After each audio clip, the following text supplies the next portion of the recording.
Olá, é com muito prazer que a gente, nessa forma virtual, se reencontra. Queria desejar muita paz, muita saúde para todos que nos assistem e desejar de coração que o amor do Mestre Jesus esteja e ampare todos vocês, hoje e sempre. Na nossa temática, que vai ser, né, na verdade, conversada, que vai ser elaborada, que a gente vai tentar trazer elementos para a nossa reflexão sobre os laços de família e a importância da família na construção do indivíduo mais humano, mais espiritualizado, e a importância desse elemento fundamental da existência humana, que é a família. E a gente vai utilizar, para fazer essas reflexões junto com vocês, o livro Pensamento e Vida, ditado pelo Espírito Emmanuel e psicografado por Chico Xavier. E nesse livro, a gente vai trabalhar, na verdade, 2 capítulos. A gente vai pegar alguns trechos de 2 capítulos. O primeiro é o capítulo intitulado Família. E logo no primeiro parágrafo, Emmanuel vai dizer o seguinte: a família consanguínea entre os homens pode ser apreciada como o centro essencial dos nossos reflexos. Reflexos agradáveis ou desagradáveis que o pretérito nos devolve. Então, nesse primeiro parágrafo, Emmanuel já traz esse elemento profundo que significa a família na nossa vida. E vai dizer que essa constituição consanguínea, ela tem um fundamento, ela tem um propósito e ela é carregada de reflexos das nossas existências anteriores. Os reflexos agradáveis, ou seja, o reencontro com almas queridas, o reencontro com afetos do passado, mas também os desafetos. Os irmãos que ainda nós não conseguimos nutrir o amor, o carinho e a fraternidade. Então, é na família que nós vamos nos reunir com o objetivo primordial dessa construção, desse laço de afeto. E aí, mais na frente, Emmanuel vai dizer assim: é assim que na esfera do grupo consanguíneo, o espírito reencarnado segue ao encontro dos laços que entreteceu para si próprio, na linha mental em que se lhe caracterizam as tendências. Isso é muito profundo para a nossa reflexão, porque assim, o espírito reencarnado segue ao encontro dos laços que entreteceu para si próprio. O que Emmanuel está querendo nos dizer? Que na família nós vamos nos reencontrar. Nós estamos indo ao encontro de seres com os quais nós tecemos as nossas relações. Não são seres completamente estranhos. Nós temos ali no núcleo familiar relações anteriores e que a gente vai ao encontro, sim, desses seres. E que esses seres têm com nós uma afinidade mental, né? Então, uma linha mental que caracteriza as nossas tendências. Ou seja, nós estamos em famílias que, de alguma forma, nós construímos esses laços em conjunto, em momentos passados. Mais na frente ele vai dizer assim: a chamada hereditariedade psicológica é, por isso, de algum modo, a natural aglutinação dos espíritos que se afinam nas mesmas atividades e inclinações. Ou seja, é muito comum nas famílias a gente ter a reunião de pessoas com as mesmas afinidades, com as mesmas inclinações. Por exemplo, se eu sou músico, geralmente na minha família tem vários músicos. Então, isso também acontece na construção desses laços familiares. Mas o que eu acho de mais interessante que Emmanuel traz é justamente essa afinidade. É ela que nos direciona e que nos, vamos dizer assim, que nos puxa para esse núcleo familiar. São as afinidades, são os laços que construímos ou que desfacelamos em outras existências. E aí ele vai dizer no último parágrafo desse capítulo, ele vai dizer assim: temos assim no grupo doméstico os laços de elevação e alegria que já conseguimos tecer por intermédio do amor louvavelmente vivido, mas também as algemas de constrangimento e aversão nas quais recolhemos de volta. Os clichês inquietantes que nós mesmos plasmamos na memória do destino e que necessitamos desfazer à custa de trabalho e sacrifício, paciência e humildade, recursos novos com que faremos nova produção de reflexos espirituais suscetíveis de anular os efeitos de nossa conduta anterior conturbada e infeliz. Então, essa é uma mensagem de muita esperança, porque a cada reencontro familiar também é uma oportunidade de refazermos esses laços desfeitos, de reconstruirmos relações que em algum momento foram descuidadas, tá?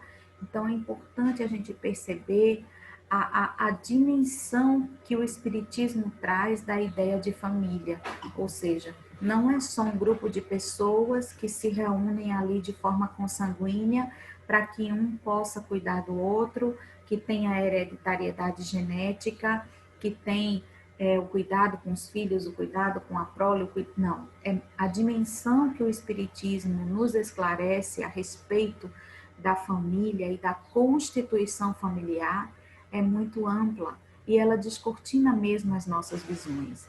E pensando na família sendo esse núcleo santo, santo no sentido de ser misericordioso, de reconstrução de laços, a gente não poderia deixar de falar dos filhos. No seio familiar, a importância de como nós vamos construindo as nossas relações a partir da chegada dos filhos, como nós vamos nos relacionando com eles. E é interessante que nesse livro, Pensamento e Vida, Filhos, é justamente o capítulo seguinte para dar continuidade a essa noção. No Evangelho segundo o Espiritismo, no capítulo que se intitula Bem-aventurados os aflitos, a gente tem um item chamado Causas Atuais das Aflições.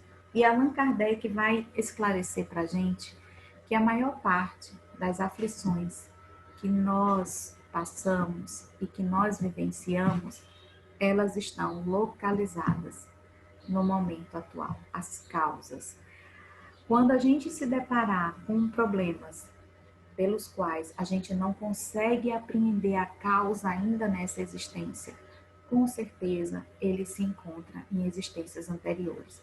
Mas pensando que a maior parte das nossas aflições, as causas estão aqui mesmo, ele traz um item muito importante a respeito da educação dos filhos, a respeito da relação de pais e filhos.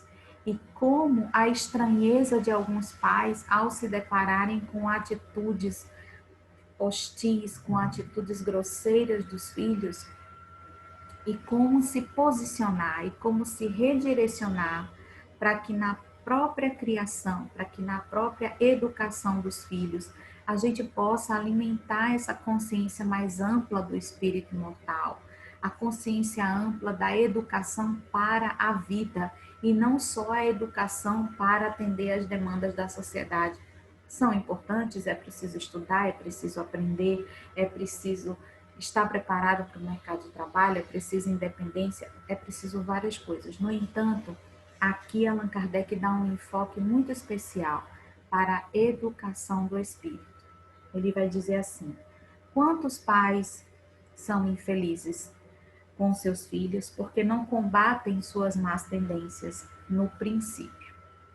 Por fraqueza ou indiferença, deixaram-se desenvolver neles os germes do orgulho, do egoísmo e da tola vaidade que secam o coração. Depois, mais tarde, recolhendo o que semearam, se espantam e se afligem pela falta de respeito e ingratidão. Gente, só esse item aí já seria motivo para a gente conversar muito, porque nós, pais, primeiro que a gente não aprende a ser pai, a ser cuidador, a gente aprende com a experiência, né? Ou seja, não tem um manual dizendo o que você tem que fazer e o que você não tem que fazer. Então, aí já está de cara o primeiro e grande desafio, é ser educador. E ser educador não significa apenas estar na posição de pai e mãe, mas eu posso ter uma postura educadora enquanto profissional, no meu ambiente de trabalho, eu posso ter uma postura educadora, ou seja, eu posso ser um adulto de segurança para aqueles que estão ao meu redor. E aí o que Allan Kardec está dizendo é que nós pais, a gente fica à mercê de tudo isso durante o período da infância, adolescência, que é o período onde a criança está muito mais suscetível à educação, está muito mais suscetível às intervenções educativas. E a gente fecha os olhos para esse período e vai negligenciando de alguma forma, ou por despreparo, ou por também a gente compreender que nós, pais, temos as nossas deficiências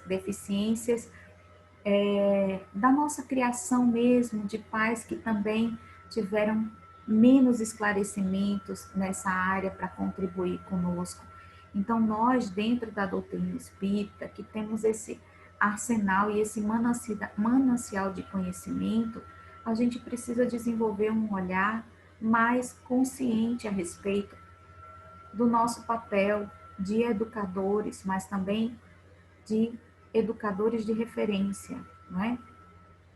Que é aquela pessoa que dá apoio, mas também que polda, mas também que dá limites, mas também que sabe colocar as funções, cada uma nos seus devidos lugares. Então, o que a gente vê é meio que filho fazendo o papel de pai, pai fazendo o papel de filho, e aí fica tudo muito confuso. E assim, é preciso um direcionamento. Então, esses elementos que a doutrina espírita traz para a gente são muito profundos, são muito importantes para a gente desenvolver esse olhar criterioso. Mas, volto a dizer, é um olhar criterioso, um olhar para nós nos entendermos enquanto adultos, enquanto cuidadores, mas jamais assumirmos uma postura de autocriticismo ou de julgamento exacerbado. De jeito nenhum. Nós devemos também cultivar a compaixão por nós mesmos, porque também talvez em nossas infâncias, em nossas adolescências, não tivemos pais com essa postura de poldar em nós determinadas más inclinações que nós hoje nos damos conta. Mas aí que vem a nossa responsabilidade também, a partir do momento que a gente encontra essa doutrina que esclarece sobre tudo isso. Então eu não posso de forma nenhuma tirar a responsabilidade que há em mim e colocar também nos meus pais, ou seja, eu sou assim porque eu fui criada assim. Não, eu sou assim porque, claro, eu tenho os reflexos da minha criação. É óbvio, todos nós temos, mas eu, enquanto adulto, enquanto ser consciente e conhecedor dessas verdades espirituais, eu posso escolher repetir aqueles padrões que me foram, de certa forma, impostos, mas eu posso também escolher fazer diferente. Eu posso escolher fazer o melhor que eu posso fazer com as condições que eu tenho, enquanto ainda não tenho condições melhores para fazer coisas ainda melhores. Então, é olhar para os nossos pais com um olhar, sim, de perdão, de compaixão, porque muitas vezes eles não tiveram esses esclarecimentos para nos dar.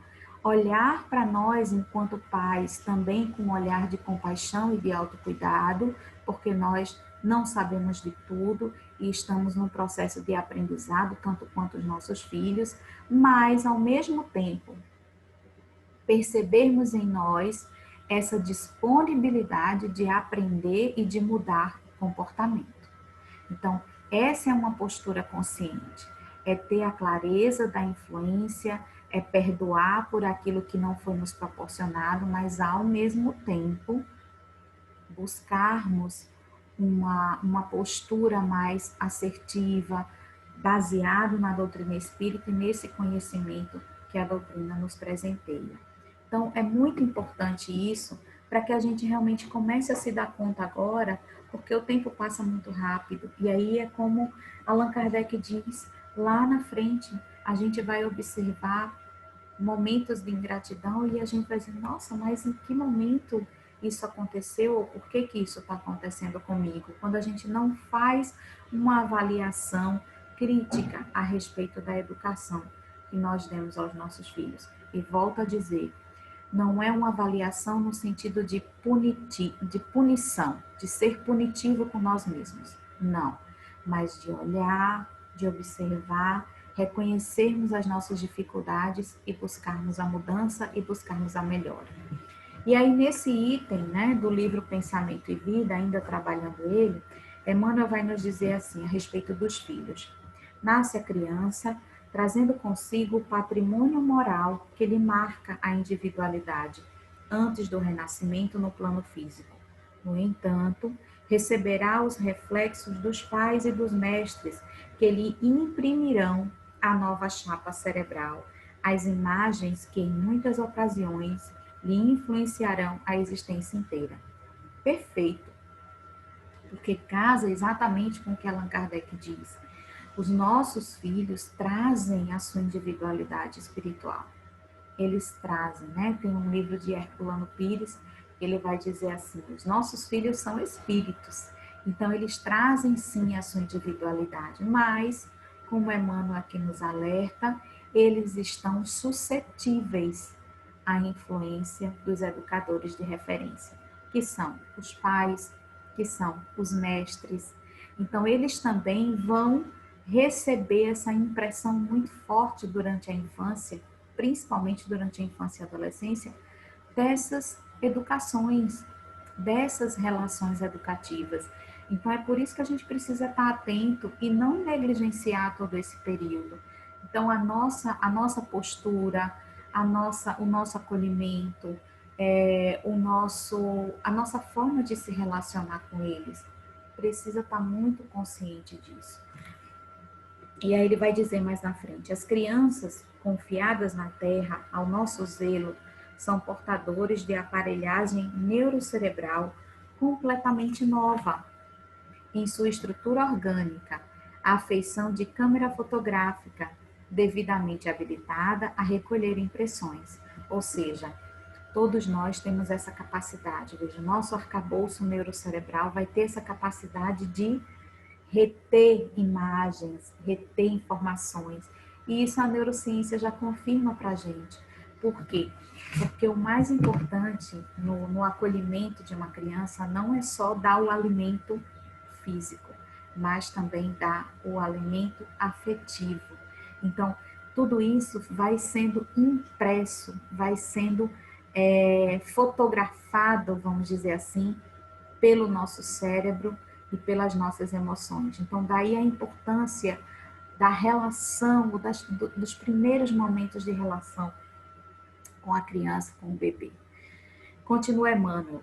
A objetiva que na máquina dessa espécie é constituída por um sistema de lentes apropriadas, capazes de colher imagens corretas sobre recursos sensíveis. Olha que interessante. É representada na mente infantil por um espelho renovado em que se conjugam visão e observação, atenção e meditação por lentes da alma, absorvendo os reflexos das mentes que a rodeiam e fixando-os em si própria como elementos básicos de conduta.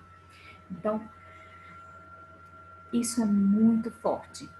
Essas palavras de Emmanuel, elas precisam ser muito bem refletidas por todos nós, porque a gente consegue realmente compreender a dimensão e a importância da relação que nós temos com os nossos filhos.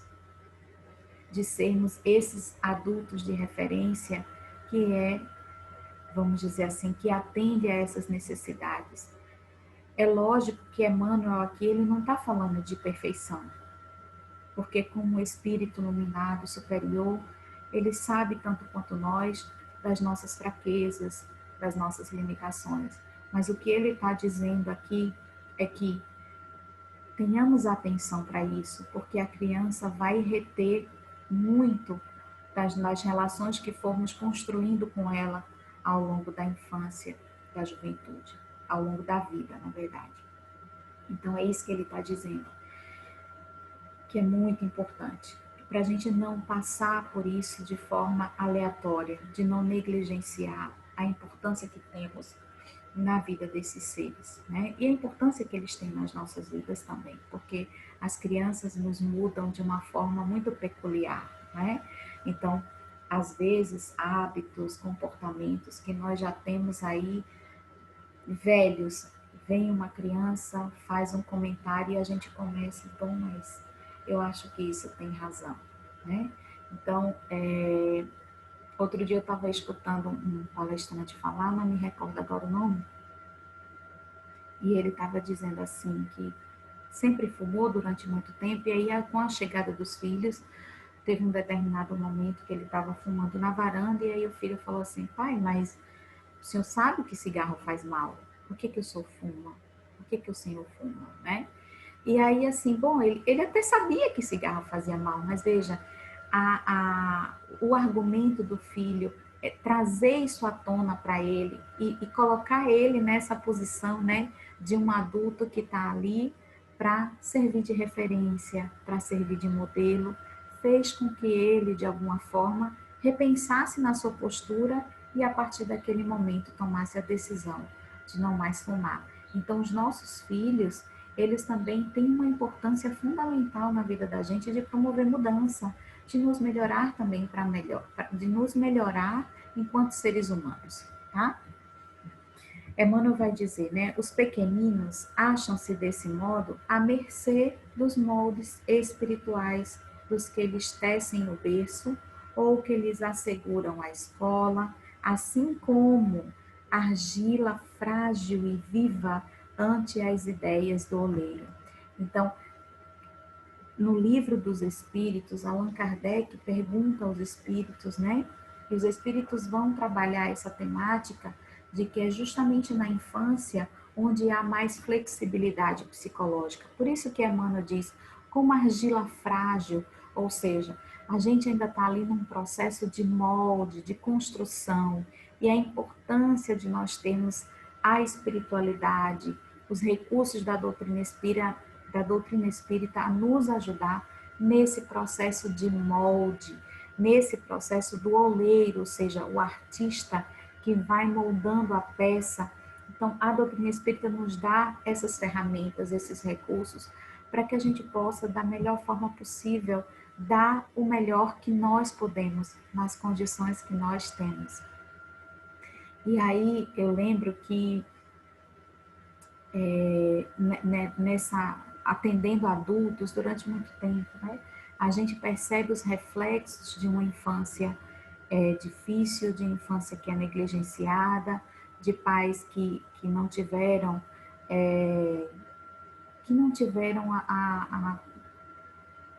a oportunidade de muitas vezes dar aos seus filhos esse conhecimento da espiritualidade e a falta que isso faz no futuro.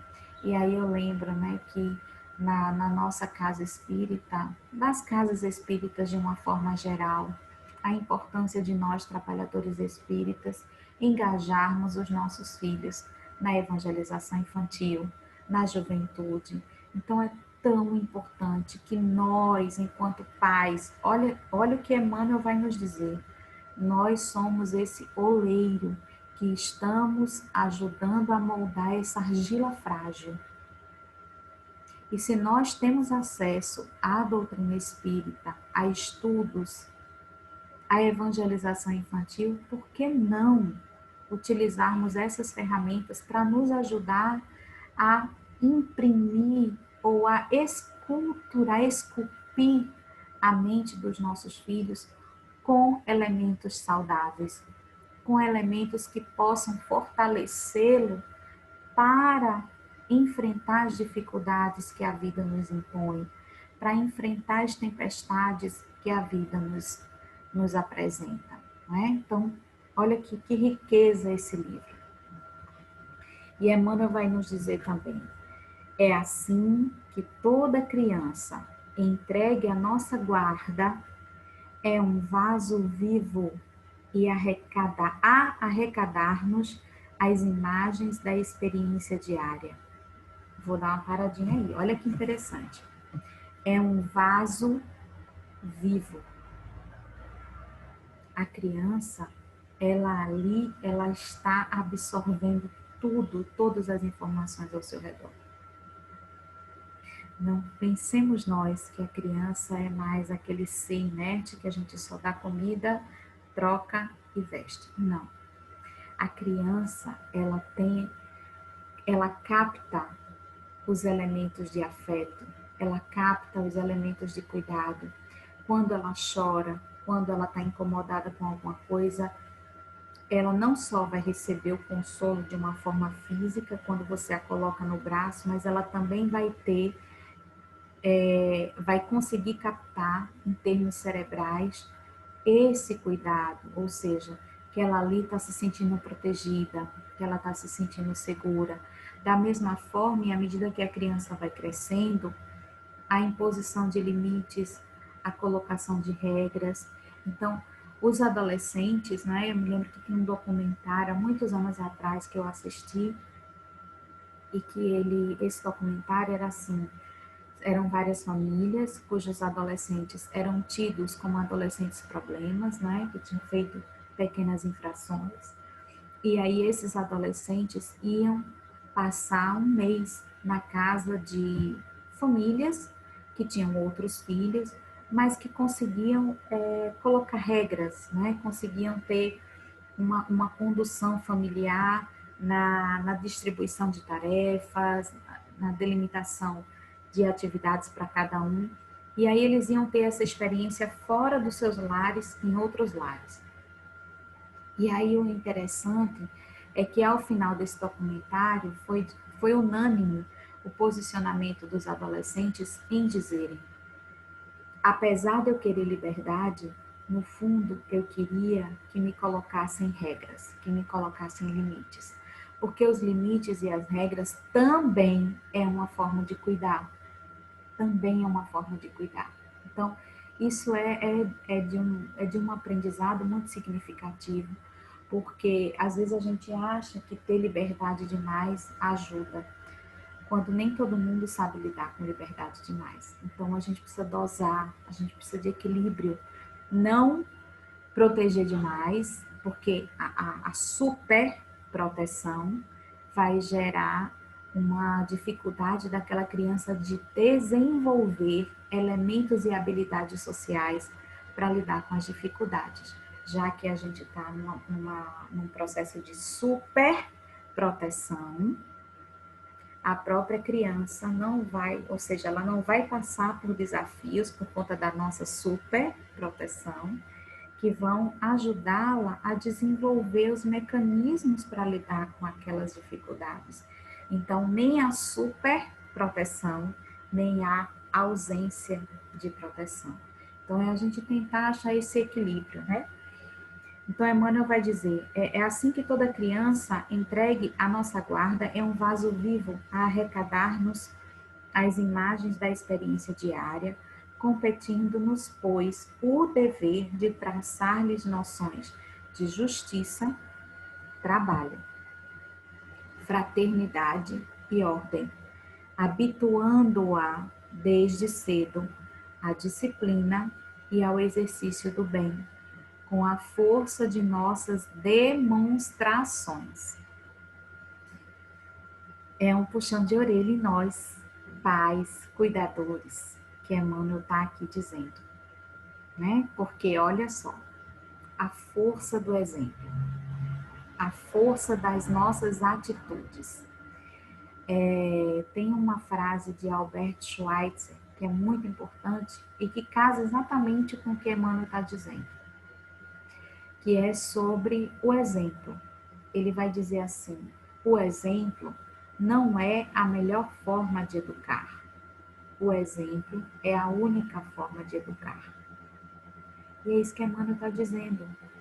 A disciplina, o exercício no bem, a fraternidade, a justiça, o trabalho, as crianças vão aprender através das nossas demonstrações, do nosso exemplo. E ele continua dizendo: sem contudo furtar-lhe o clima de otimismo e de esperança. Então, tudo isso trazido de uma forma esperançosa, de que a vida é preciosa, de que a vida é um grande presente que Deus nos deu.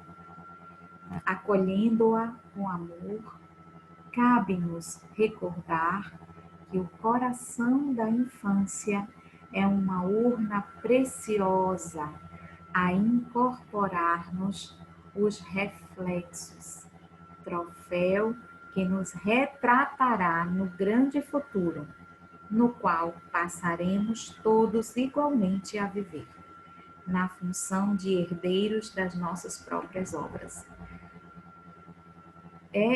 Gente, esse parágrafo, ele é muito importante. Porque a Emmanuel está dizendo tantas coisas nesse parágrafo que, assim, valeria a pena um grupo de estudo só para a gente se deter nesse parágrafo. Porque além de ele dizer a importância da experiência que as crianças precisam ter, a importância da gente imprimir neles o nosso exemplo de fraternidade, de trabalho, de justiça, de bondade, mas ele também vai dizer que tudo isso precisa ser feito com amor, porque o coração infantil é essa urna preciosa que nós precisamos nutrir com amor. E a partir do momento que a gente nutre com amor, o futuro que nos aguarda é justamente da gente ver o reflexo de nós naquelas criaturas, naqueles seres. Então, imagina a alegria da gente ter e da gente perceber o quanto a gente contribuiu no crescimento espiritual de um ser. Daquele ser que Deus nos presenteou para cuidarmos naquele momento das nossas vidas. Então, é essa urna que a gente precisa ter esse cuidado de alimentar com amor, de alimentar com carinho, com dedicação, para que a gente possa, nesse futuro, nesse grande futuro, e aí ele está falando da espiritualidade, porque todos nós vamos voltar à pátria espiritual, para que nesse futuro onde nós retornaremos à pátria espiritual, nós podemos nos reencontrar e vermos o que há de melhor em nós refletido nos nossos filhos. Então isso é uma grande felicidade, porque eles são herdeiros das nossas próprias obras. Isso é de uma beleza, é de uma singularidade muito grande, porque além de nos dar a grande responsabilidade, mas também nos dá a grande felicidade de vermos replicado a beleza do Criador através das nossas relações. Então, nessa nossa reflexão sobre os laços de família, eu acho que através das obras que a gente trouxe como obras auxiliares para a gente conversar sobre isso, traz elementos muito significativos para a gente repensar a nossa postura de cuidadores, para a gente repensar nas nossas relações de cuidado, de como nós somos reflexo daquilo que os nossos filhos reproduzem, não é? Então, a sociedade não é só apenas um grupo de pessoas reunidas, mas a sociedade também é um reflexo dos lares. O que nós encontramos na sociedade é o reflexo das nossas famílias, né? É o reflexo daquilo que nós vivenciamos dentro dos nossos lares. Então, se nós somos herdeiros uns dos outros, que é isso que Emmanuel fala, os filhos são herdeiros também dos seus pais biológicos, dos seus cuidadores, dos seus mestres. Então, como é que está a nossa autorreflexão a respeito desse nosso papel? Será que em alguns momentos a gente já parou para fazer essa autorreflexão? Eu imagino que todas as casas espíritas hoje têm a evangelização infantil, têm a evangelização para os jovens.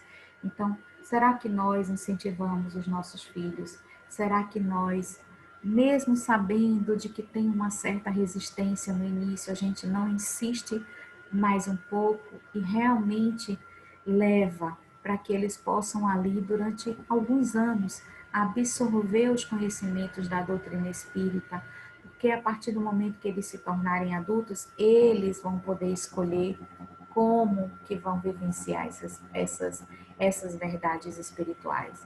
E aí já não é mais a nós, já não cabe mais a nós a condução. Mas enquanto eles estão nesse período, que Emmanuel fala, o livro dos Espíritos também, onde há uma maior flexibilidade psicológica, onde é como a argila que a gente pode estar ali moldando com os nossos exemplos, com as nossas orientações, levando os nossos filhos para participarem dos movimentos da doutrina, dos movimentos de fraternidade, seja em organizações não governamentais, seja entregar uma cesta básica, seja entregar brinquedos no Natal, o que quer que seja, dentro ou fora da casa espírita, a gente sempre pode fazer ações bondosas e a importância que isso tem também na vida dos nossos filhos.